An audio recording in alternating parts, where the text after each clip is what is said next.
Bonjour YouTube, aujourd'hui je vous retrouve pour un petit bilan lecture, donc je vais vous présenter 3 livres que j'ai lus durant les derniers mois. Petit disclaimer, il y a un livre que j'ai vraiment pas du tout apprécié et je suis pas là pour dénigrer le travail de l'auteur, donc je préfère vous prévenir au cas où. Et dites-moi en commentaire si vous les avez lus, donnez-moi votre avis en commentaire parce que du coup le premier livre que j'ai à vous présenter c'est Laxton de Sarah Rivens, ou Rivens, mais du coup je l'ai lu sur Wattpad et c'est le tome 1. Donc du coup, clairement, je trouve que c'est une pépite. J'ai vraiment été accro à ce livre. C'était une dinguerie. Et vraiment, avant toute chose, avant de vous lancer dans la lecture, vraiment faites attention à prendre en compte les trigger warnings, car ils sont vraiment très importants et il y a vraiment beaucoup de sujets qui sont très touchants ou qui peuvent vous toucher en fait.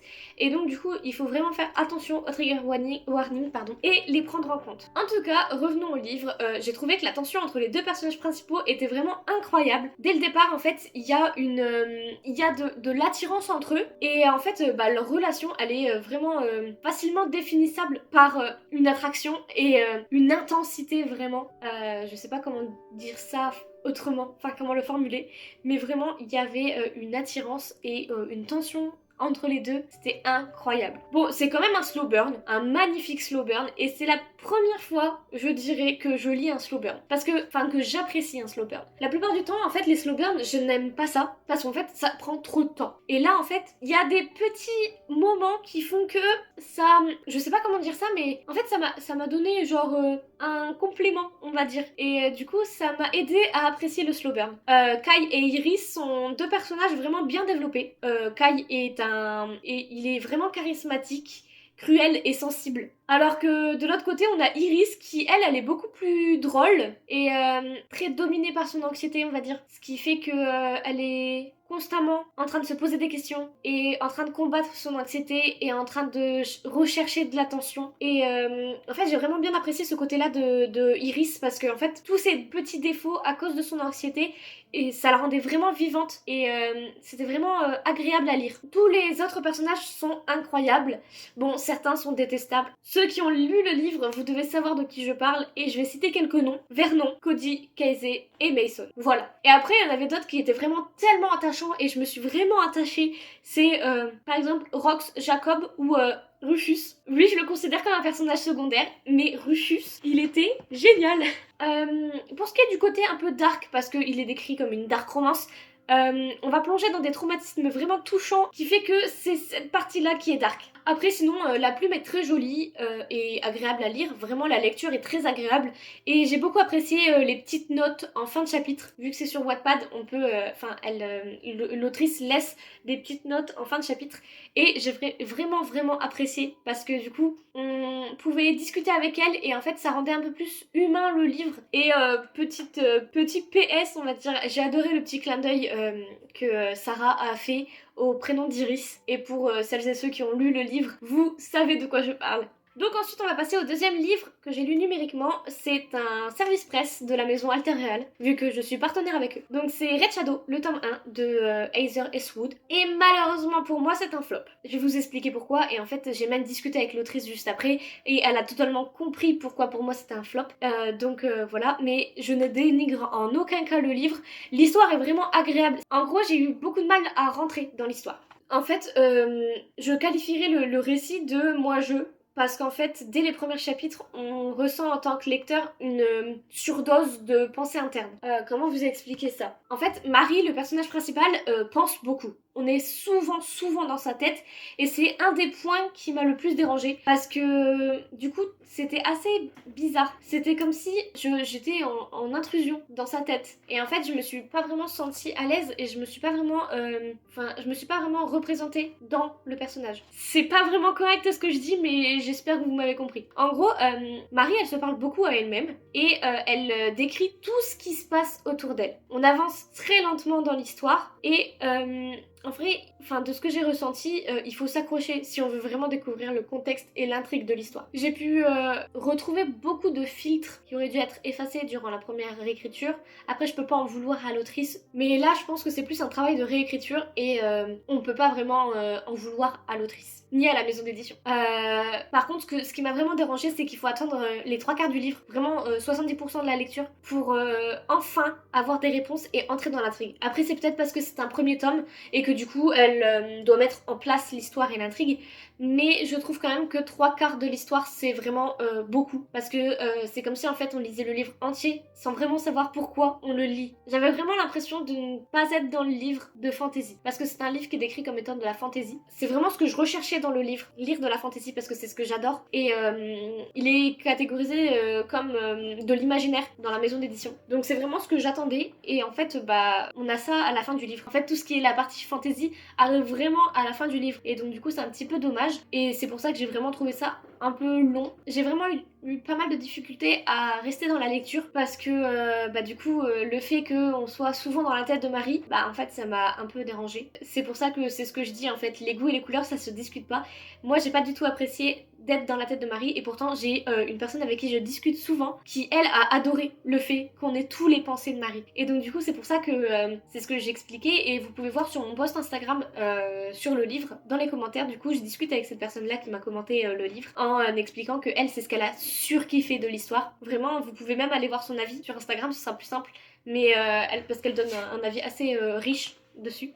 Mais oui, du coup, c'est totalement le contraire de moi. Et personnellement, je dois l'avouer, certains paragraphes, je les ai sautés. Quand c'était 3-4 enfin, je dis 3-4, mais c'est vraiment en grossissant la chose, mais quand c'est plusieurs paragraphes directement dans la tête de Marie, il y a des moments, j'avais une surdose de pensée et j'ai sauté un paragraphe ou deux. Et vraiment, je le redis, c'est pas une question, c'est une question de goût personnel, et c'est pas une question de j'ai envie de dénigrer le livre et tout, parce que vraiment, je suis sûre et certain que ça peut plaire à d'autres, et que quelqu'un peut apprécier cette lecture. Et il se peut que je sois juste complètement difficile avec mes lectures, et que c'est pour ça que je me suis pas vraiment attachée au personnage, ou que j'ai pas vraiment apprécié l'histoire. Je pense sincèrement que l'autrice a quand même fait un très bon travail, même si j'ai pas trop apprécié. Maintenant, on peut passer à cette pépite. Il y a pas beaucoup de post-it, parce que en fait je l'ai annoté à moitié, du coup, et j'ai changé mon style d'annotation, c'est-à-dire que en temps normal, les papiers verts sont des papiers pour les moments drôles, et en fait, vu que là c'était un monde dans Mars, etc., les moments drôles sont partis avec les moments d'amitié et de famille, donc les jeunes. Et puis les papiers verts, c'était toutes les informations sur Genesis, le programme Genesis qui emmène les gens sur Mars. Donc voilà. Et clairement, comment vous dire que j'ai vraiment pas été déçue de ce livre, parce qu'en fait c'est du Victor Dixon tout craché. Et vraiment, c'est ce que je suis en train de vous dire, c'est que je suis vraiment en train d'apprécier Victor Dixon, parce que en fait c'est vraiment un auteur incroyable, et il nous surprendra toujours, je pense. J'ai lu le premier tome de Vampiria, et en fait si on compare Vampiria à ça, bah on peut pas, parce que c'est totalement deux univers complètement différents. Et c'est ce que j'apprécie chez Victor Dixon, c'est qu'en fait il peut écrire sur bah du coup là un programme de télé-réalité speed dating pour aller sur Mars, et Vampiria qui est carrément une histoire sur le roi soleil avec des vampires. Vraiment j'adore. Donc revenons à Phobos. On parle pas de Vampiria, on parle de Phobos. Phobos, c'est une histoire très très complexe, et c'est ce qui m'a vraiment attirée dans ce livre, et elle est très bien introduite, l'histoire en elle-même, et tout est bien mené. Vraiment l'idée de speed dating pour aller sur Mars, et que les personnes en fait ils aient que 6 minutes chacun, enfin 6 minutes d'entretien pour se voir, donc des speed dating en fait. Vraiment j'ai vraiment beaucoup apprécié, parce que c'est pas, enfin c'est rare quoi, et le fait que ce soit une télé-réalité en fait ça rend le livre encore plus captivant, et vraiment dur à lâcher. Bon, il est vrai que j'ai mis 4 mois à le lire, mais c'est parce qu'il y a eu des contretemps entre deux, et je pense que sinon en fait j'en aurais lu, je l'aurais, oh là là j'ai du mal à parler aujourd'hui, je l'aurais lu vraiment beaucoup plus rapidement. C'est juste que j'ai eu des contretemps et des challenges qui se sont incrustés, mais voilà. Une fois le début de l'histoire mis en place, on s'insère vraiment bien, et ça devient très intéressant et très haletant. Léonore, donc le personnage principal qui est sur la couverture, c'est un personnage vraiment très attachant avec beaucoup de caractère, et en fait je me retrouve beaucoup en elle, même si elle a une particularité qui ne me ressemble pas du tout. Enfin je ne l'ai pas cette particularité là, mais en fait dans l'histoire cette particularité en fait elle je sais pas, en fait elle la considère comme un ennemi, et je pense qu'en fait enfin j'espère du coup, parce que j'ai tous les autres tomes donc je vais les lire, mais j'espère que dans les autres tomes elle va en faire sa force, parce que vraiment il faut en faire sa force.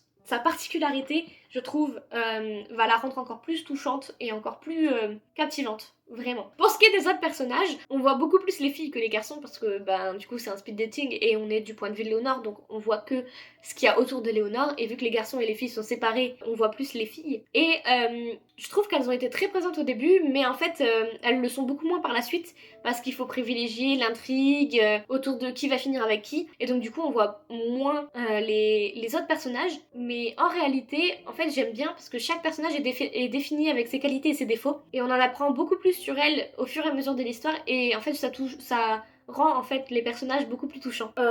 Clairement, j'ai clairement passé un excellent moment durant cette lecture, même si donc comme je l'ai dit un peu plus tôt, elle m'a pris un peu plus de temps que prévu.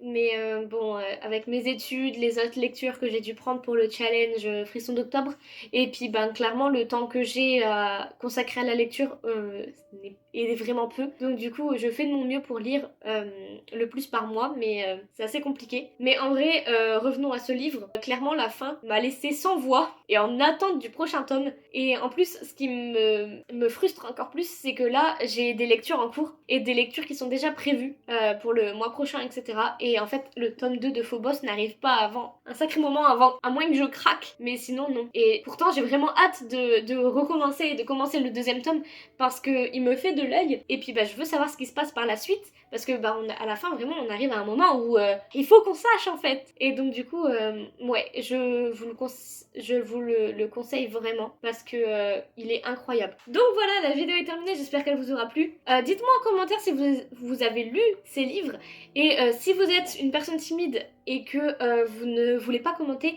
juste commentez un emoji, peu importe lequel, mais c'est juste pour m'aider niveau référencement, et n'hésitez pas à vous abonner et à mettre un petit pouce en l'air. C'est la première fois que je vous demande tout ça, et vraiment c'est assez bizarre, enfin ça me fait bizarre, enfin bref. Donc moi je vous retrouve vendredi prochain pour une nouvelle vidéo, et je vous fais de gros bisous. Bye.